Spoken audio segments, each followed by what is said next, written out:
રમતગમતની દુનિયામાં સૌથી મોટી સ્પર્ધા એટલે ઓલિમ્પિક અને આ વર્ષે ઓલિમ્પિક 2024નો પેરિસમાં પ્રારંભ થઈ ચૂક્યો છે.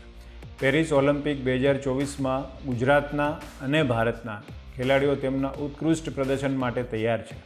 આવનારા 11 ઓગસ્ટ સુધી 16 રમતોમાં ભારતના કુલ 117 ખેલાડી મેડલ માટે પ્રતિસ્પર્ધામાં ઉતરશે અને પેરિસની ધરતી પર ભારતીય તિરંગો લહેરાવશે. પેરિસ ઓલિમ્પિક 2024માં ગુજરાતના પણ 3 ખેલાડી ભાગ લઈ રહ્યા છે. જે ત્રણેય ખેલાડીઓ સ્પોર્ટ્સ ઓથોરિટી ઓફ ગુજરાતની શક્તિદીપ યોજનાના ખેલાડીઓ છે. પેરિસ ઓલિમ્પિક 2024માં સુરતના ટેબલ ટેનિસ ખેલાડી હરમિત દેસાઈ અને માનવ ઠક્કર તેમજ શૂટિંગ 10 મીટર એર રાઇફલમાં અમદાવાદની ઇલા વેલિન વાલરીવન ભાગ લઈ રહી છે.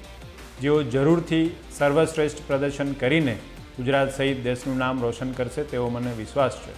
હું આપણા તમામ ગુજરાત સહિત ભારતના તમામ રમતવીરોને ઓલિમ્પિક 2024માં શાનદાર પરફોર્મન્સ કરે તે માટે હું સ્પોર્ટ્સ ઓથોરિટી ઓફ ગુજરાત તરફથી શુભકામના પાઠવું છું.